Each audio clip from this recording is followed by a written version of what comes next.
Happy New Year to everyone. I hope the holiday has been full of blessings and good times for you all. Today, we celebrate Epiphany, which centers on the appearance of the star to the Magi and their journey to meet the young Jesus in Bethlehem. I've spoken quite a bit about the Magi the last 2 Januaries. In 2024, we focused on the value of interreligious dialogue and read reflections from 3 wise men and women from the East on the nature and teachings of Jesus, from the perspectives of Islam, Sikhism, and Tibetan Buddhism. Last year, we looked at the Magi through the lens of astrology, exploring ways Christianity has been both suspicious of and influenced by astrology, and also what astrology might have to teach us about Christ's birth.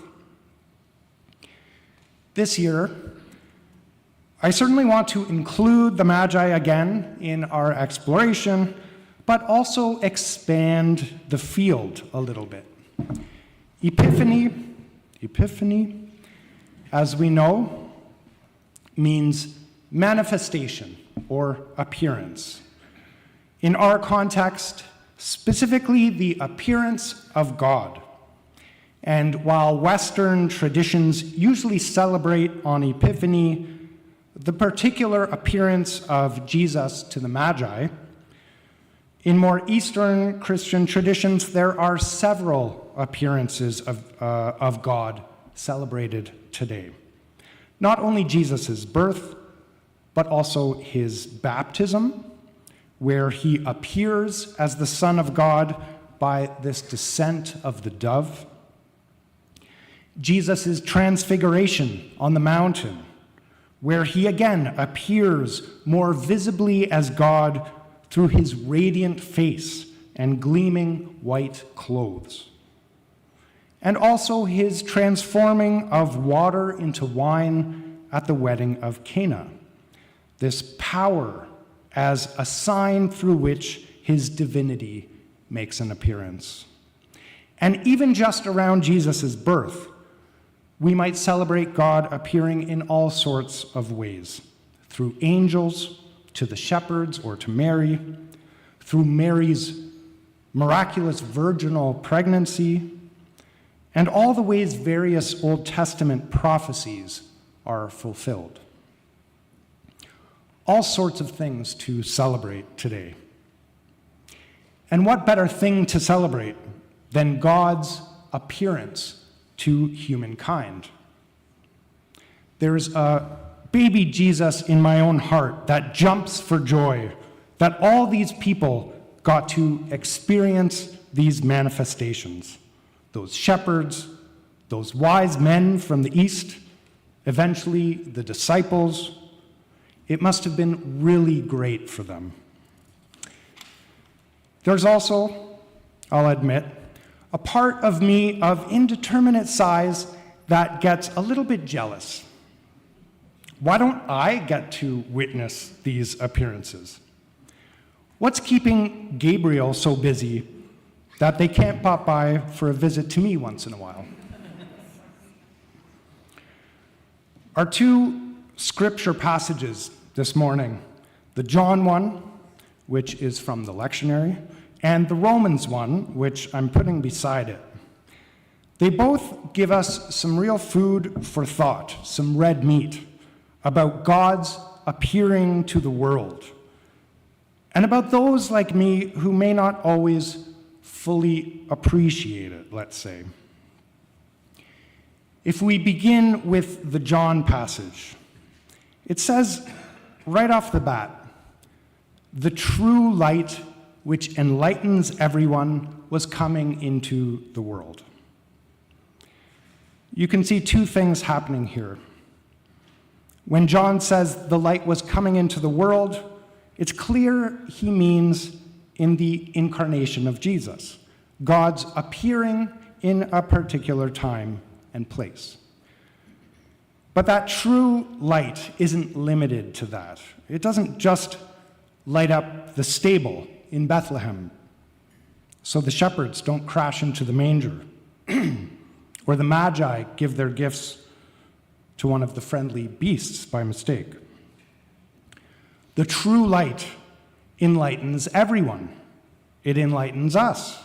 It enlightens me. And yet, says John, the world did not know it, or even if it knew it, it did not accept it. For Paul, in his letter to the Romans, there's a similar dynamic at work, even if his language is a bit more acerbic. Verse 20 there. Ever since the creation of the world, God's eternal power and divine nature, invisible though they are, have been understood and seen through the things he has made. Not just those 30 years during the reign of Herod and his children, but ever since the dawn of creation. So what's my excuse? Maybe it isn't Gabriel who is preoccupied here, but me. There are two Epiphany stories that really illustrate the dynamic these passages are getting at. The dynamic between appearance on the one hand and recognition on the other. The first is Mary herself. Do you remember the story in Luke when Mary first visits her cousin Elizabeth, who is 6 months pregnant with John the Baptist?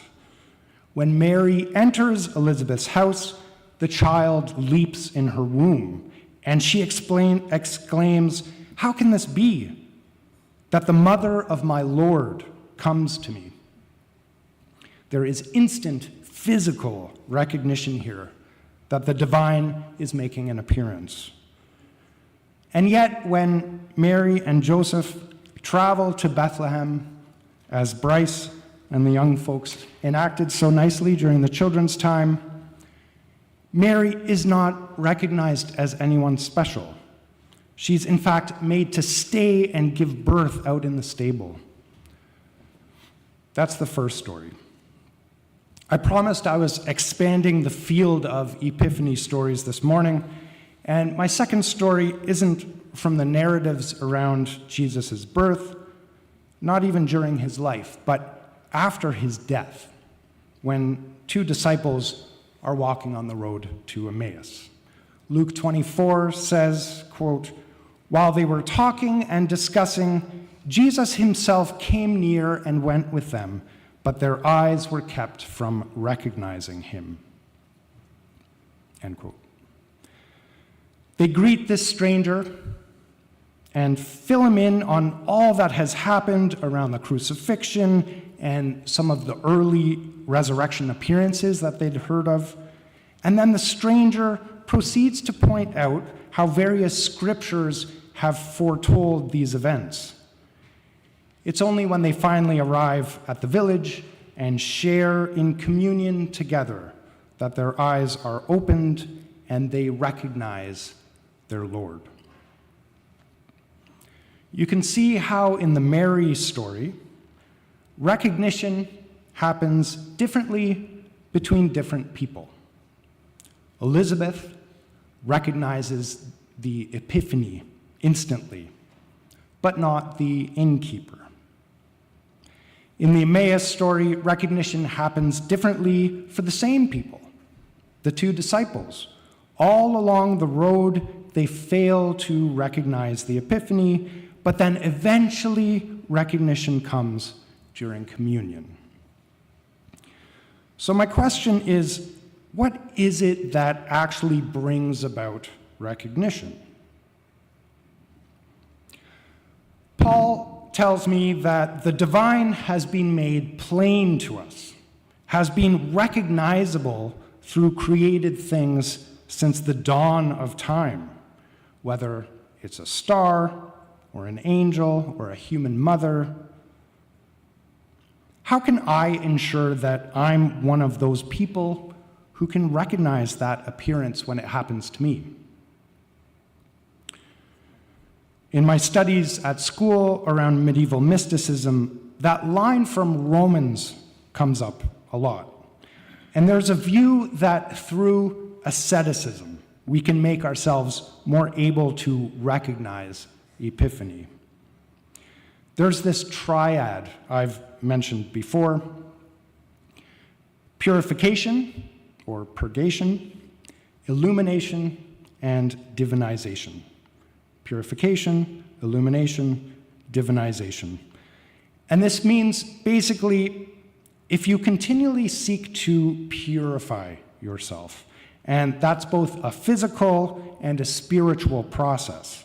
Things like fasting, not having sex too much, maybe avoiding dancing on New Year's Eve, but also training the mind to focus on spiritual things, not just getting distracted by wants and desires all the time.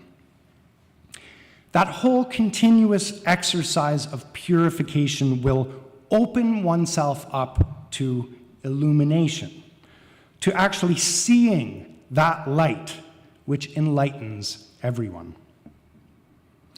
There are people, they believed, these medievals, saints, they call them, who are so spiritually developed that they can look around themselves and in every created thing they see the Creator. Epiphany isn't limited to these miraculous birth or resurrection stories. It's everywhere for these saints. So do things actually work this way, like this triad? Hard to say, of course. Maybe there are some of you out there who could confirm for me. I find it appealing to think that if I just try a little harder at certain things, then this gift of recognition will come to me. And if you look at the story of Elizabeth, there might even be a little bit of that. Luke says of Elizabeth and her husband, Zechariah, who was a priest, that, quote, both of them were righteous before God, living blamelessly according to all the commandments and regulations of the Lord. So maybe Elizabeth's lifestyle is somehow connected to her recognition, to her child eventually leaping in her womb. But for the most part, with these Epiphany stories, it seems that recognition isn't really up to us. We don't hear that the innkeeper was a big dancer or anything. It just wasn't really his time. Maybe the shepherds out in the fields were some kind of saints, but we don't hear about that either. The disciples on the road to Emmaus, their lifestyle just doesn't figure in. At one time, they don't recognize, and at another, their eyes are opened. The Magi, they're an interesting bunch. In many ways, it's their keen study of astrology and the cosmos that leads them to recognize Jesus' star at its rising. So it is a kind of lifestyle, their scientific pursuit. And yet we're told that there's a dream that's also important, a dream that comes to them in which they're warned not to return to Herod. Maybe their scientific endeavors somehow made them sensitive to this dream as well. I think that happens to a lot of scientists, actually. In any case, it seems there's a kind of mixed message here. For some people, like Elizabeth or the Magi, their ability to recognize Epiphany does maybe depend a bit on their lifestyle. But for others, it just happens to them. Their eyes are opened. Which leads me to the final part of that triad that I mentioned, to divinization. or making divine. In the mystical tradition, purification can or does, lead to illumination, to recognizing epiphany. And illumination, in turn, leads to divinization. Recognizing God leads to becoming somehow like God. We have something like this in the John passage that we read. In verse 12 there, he says, "But to all who received him, who believed in his name, he gave power to become children of God, who were born not of blood or of the will of the flesh or of the will of man, but of God." It's a fascinating contrast that John sets up there. In the incarnation, the Word becomes flesh and lives among us. And by doing so, we who begin as flesh become born as spiritual beings. I think baptism is an important part of the picture here. John says here that while the world as a whole didn't recognize the epiphany of Christ, there are some who did, those who believed in his name. And to them is given this power to become children of God.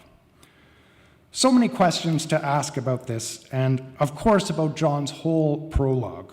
But I'm trying to now wrap things up, so I just want to close by making a couple of points about this verse 12 in John. When John talks about this receiving and believing, I'm very curious how much of that is a specific decision that these people, maybe us included, that we make and continue to make. And how much is it just light breaking through, a recognition that dawns on us, an illumination, our eyes being opened. Second, this bit about believing in Jesus' name. I don't feel that is like a creed, like saying over and over, Jesus Christ is Lord, and thinking just by saying that, we become adopted children of God. One of the beautiful things about hearing our nativity stories again and again each Christmas is that this line from Isaiah is replanted over and over in our memories. And his name shall be called Emmanuel, God with us. I feel like that's what John's talking about here. Believing in Jesus' name is believing that God is with us, all around. Of all the lifestyle hacks we might want to take on, whether it's scientific pursuit or fasting or what have you, I think this practice that John suggests is a good one, of believing, of trusting that God is with us. God's light shines on us, even when it doesn't seem visible to us. That the world, even if it doesn't always recognize or look like its creator, is full of grace and truth. I guess that's my wish for all of us this 2026, for the saints among us, and even for those of you who aren't totally there yet, that we have moments of epiphany and otherwise know and trust that full communion is waiting for us down the road. Amen.